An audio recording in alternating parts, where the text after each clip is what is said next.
अस्सलाम वालेकुम, क्या हाल है? आप सब लोग खैरियत से हैं? यकीनन ठीक होंगे।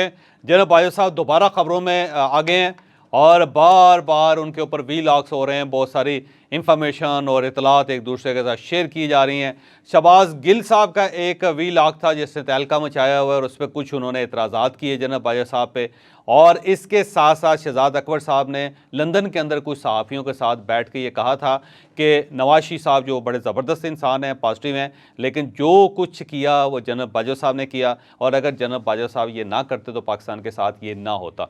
तो इस पर कुछ इंफॉर्मेशन है जो मैं आपके साथ शेयर करना चाहता हूँ, क्योंकि जब मैं माजी में जनाब बाजवा साहब से मिलता था तो बहुत सारी ऐसी चीज़ें थी जो उस वक्त मेरे नोटिस में आई थी और उसकी बुनियाद पर कुछ चीज़ें हैं जो मैं आज क्लियर करना चाहता हूँ। ज़ाहिर है क्लैरिटी तो जनाब बाजवा साहब की तरफ से होनी चाहिए थी, लेकिन जो इंफॉर्मेशन है मैं वो आपके साथ शेयर करूँगा आज के वीलॉग में।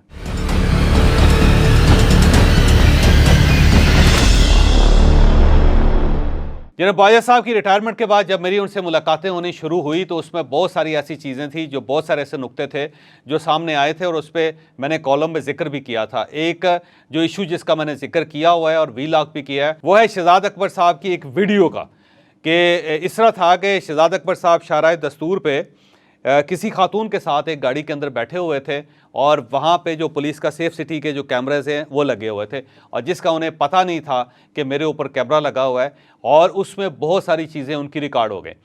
रिकॉर्ड होने के बाद वो फिर ज़ाहिर है आईएसआई के पास गई और उन्होंने उसकी वीडियो बना के अपने चीफ को भिजवाई और फिर जनाब बाजवा साहब वो टेप ले के इमरान खान साहब के पास गए थे, बल्कि टेप नहीं थी, वो मोबाइल के अंदर क्लिप था और इमरान खान साहब के पास लेके गए और उन्होंने कहा जी ये देखें आपके जो एहतसाब के मशीर हैं वो सड़क के ऊपर क्या कर रहे हैं।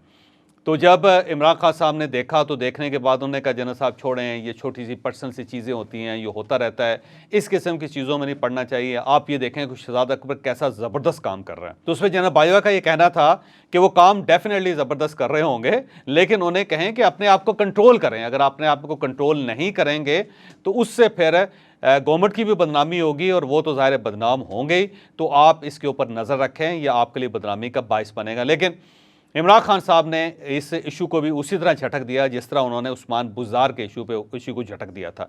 और मेरी उस वक्त जनाब बाजवा साहब से जब बात हुई थी उस ज़माने में, तो मैंने पूछा था कि क्या आपके शहजाद अकबर से कभी मुलाकात हुई? तो जनाब बाजवा का उस वक्त ये जवाब था कि शहजाद अकबर से मेरी कभी कोई मुलाकात नहीं हुई। अलबत्ता अगर कोई सरकारी मीटिंग्स होती, जब मैं प्राइम मिनिस्टर हाउस जाता था और वहाँ पे अगर वो बैठे होते थे तो बस इतना इंटरेक्शन होता था कि वो सामने आते थे और मैं उनके सामने आता था। कभी कुछ सलाम दुआ हो गई तो हो गई, लेकिन जो एक मीटिंग है वो उनके साथ कभी भी नहीं हुई। और बल्कि ये भी कहा कि शहजाद अकबर साहब मुझसे मिलना चाहते थे उस ज़माने में, लेकिन मैंने उनसे मुलाकात नहीं की क्योंकि नैब मेरी डोमेन में नहीं था, नैब के मामलात मैं नहीं देखता था, वो प्राइम मिनिस्टर साहब देखते थे या जनरल फैज़ साहब देखते थे। तो मेरी शहजाद अकबर के साथ किसी किस्म की मीटिंग का कोई इम्कान नहीं था, लिहाजा मेरी उनसे कभी भी मुलाकात नहीं हुई। फिर इसी तरह शहबाज गिल साहब के बारे में मैंने एक मरतबा उनसे पूछा था कि क्या शहबाज गिल साहब के साथ आपकी मुलाकात हुई? उन्होंने कहा मैंने शहबाज गिल को कभी अपने दफ्तर में नहीं आने दिया, बल्कि वो शहबाज गिल साहब ये चाहते थे कि वो मुझसे पर्सनली मिलें, तो मैंने उनसे मदद कर ली क्योंकि उसकी वजह ये थी कि मैं नहीं चाहता था कि मैं इतने लो लेवल पे आके शहबाज गिल जैसे लोगों के साथ मिलूं। तो इस वजह से मेरी कभी उनके साथ मुलाकात नहीं हो सकी।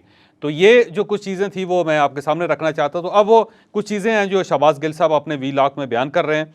एक तो उन्होंने शहबाज गिल साहब ने कहा कि जनाब बाजवा साहब जो हैं वो 4 बहन भाई हैं और ये बड़े हैं, तो जबकि बात ये है कि जनाब बाजवा साहब 5 बहन भाई हैं और ये सबसे छोटे हैं, ये बड़े नहीं हैं, सबसे छोटे हैं। और दूसरा ये कहा गया कि इनका जो भतीजा है वो टोरंटो में एम्बेसी के अंदर जॉब करता है, तो जबकि इनका कोई भतीजा किसी भी एम्बेसी के अंदर काम नहीं करता। फिर इनकी बहनों के बारे में बताया गया, तो इनकी एक हमशीरा जो लाहौर में रहती हैं वो 12 मरले के घर में रहती हैं और उनके जो खामद थे वो भी ज़रा उनका ताल्लुक़ भी फ़ौज के साथ था। 12 मरले का घर है डीएचए के अंदर। फिर जो इनकी दूसरी हमशीरा हैं वो यहाँ पे रावलपिंडी में डीएचए के अंदर रहती हैं। उनका 1 कनाल का घर है और उनके जो खामद थे वो भी उनका ताल्लुक़ भी आर्मी के साथ था। फिर जो तारक बाजवा साहब के बारे में ज़िक्र किया गया है, जो इनके भाई हैं जनरल बाजवा साहब के, तो तारक बाजवा साहब कोई जॉब नहीं कर रहे, कोई काम नहीं कर रहे, वो 20 साल से बीमार हैं। फिर जावेद बाजवा साहब का जिक्र किया गया जो पीआईए के अंदर मुलाजम है। इसमें कोई शक नहीं कि जावेद बाजवा साहब वाकई पीआईए के अंदर मुलाजम थे, लेकिन फिर वो रिटायर हुए और रिटायर होने के बाद वो कॉन्ट्रैक्ट पे हैं और ये कॉन्ट्रैक्ट पे शुजात अजीम साहब के दौर में उनको दिया गया था और वो बड़े लो लेवल का कॉन्ट्रैक्ट है। जिसमें वो PIA के अंदर काम कर रहे हैं और इनसे बहुत सारे लोग वाकफ़ थे पुराने ज़माने में जो PIA के अंदर काम करते थे। फिर यहाँ पे एक और चीज़ जिसका मैं आपको हवाला देता जाऊँ कि शायद आने वाले दिनों में इस चीज़ पे बहुत बात होगी, वो ये है कि जो अता तारड़ साहब हैं वो जनरल बाजवा साहब का रिश्तेदार हैं और इनका रिश्ता बड़ा दिलचस्प है कि रफ़ीक तारड़ साहब जो अता तारड़ साहब के दादा थे और प्रेसिडेंट ऑफ पाकिस्तान भी थे, उनके एक भाई की शादी जो थी वो जनरल बाजवा साहब की वालदा की तायाजाद बहन के साथ हुई थी। लिहाजा इस तरह एक दूर का रिश्ता इनके दरमियान मौजूद है। फिर इस तरह जो अता तारड़ साहब हैं जो इनकी वालदा हैं वो बेसिकली जनरल बाजवा साहब की खाला की बेटी थी। और फिर शाहिद तारड़ साहब जो पाकिस्तान के बड़े मशहूर ब्यूरोक्रेट भी रहे और वो नेशनल हाईवे के चेयरमैन भी रहे थे, वो अता तारड़ साहब के सके मामू हैं और ये इससे आप इन रिश्तेदारियों का अंदाज़ा कर सकते हैं। और ये भी एक बड़ी दिलचस्प बात है कि रफ़ीक तारड़ साहब जब प्रेसिडेंट थे तो उस वक्त भी वो जनरल बाजवा साहब के घर आते थे। जनरल बाजवा साहब उस वक्त बड़े छोटे ऑफिसर थे और इनका कोई बहुत ज़्यादा फ्यूचर नज़र नहीं आ रहा था कि ये कोई आर्मी चीफ बनने वाले हैं और उस वक्त भी उनके साथ वो घर में आते थे और ये बताते थे कि जब मैं वकालत करता था, जब मैं सिविल सर्वेंट था तो उस वक्त मैं आपके गांव के करीब से गुजरता था तो आपकी वालदा जो है वो मुझे बिठा लिया करती थी और मैं आपको 3-4 नस्लों से जानता हूँ। तो ये इस किस्म की रिश्तेदारी है। अब मेरा ख्याल ये है कि शहबाज गिल साहब हों या शहजाद अकबर साहब हों, वो ज़ाहिर है बराह रास्त तो अब जो मौजूदा फ़ौजी क़यादत है उसके ऊपर एतराज़ नहीं कर सकते और ना ही वो डर्टी हैरी का अब कोई लाक़ा बयान कर सकते हैं, ना ही उनका कोई रेफरेंस दे सकते हैं। तो उसका उन्होंने एक तरीका ये निकाला हुआ है कि जो पुरानी फ़ौजी क़यादत है उसे आप झाड़ी समझ के उसके ऊपर छड़ियाँ बरसाते रहें ताकि कहीं कोई ना कोई परिंदा उड़ के किसी न किसी को कोई ना कोई पैगाम दे दे। तो बाज़ औक़ात मुझे यूँ महसूस होता है कि PTI जो थोड़ी सी रह गई है वो जनरल बाजवा का नाम लेके जो फ़ौज की मौजूदा क़यादत है उसको ऊपर दबाव डालने की कोशिश कर रही है, उसे पुश करने की कोशिश कर रही है। लेकिन मेरा नहीं ख्याल कि इस तरह काम हो सकेगा। अगर आपने आगे बढ़ना है तो फिर आपको चाहिए कि माजी को दफन करें और अपने मामलात इस फ़ौज के साथ या इस क़यादत के साथ दुरुस्त करें और एक मज़ेदार किस्म की सियासत करें, पॉजिटिव किस्म की सियासत करें जिससे आपकी पार्टी भी बच सके और जिससे आप लोगों की सियासत भी बच सके और जिससे आप आगे भी बढ़ सकें। इस तरह करने से आपको कोई ख़ास फ़ायदा नहीं होगा।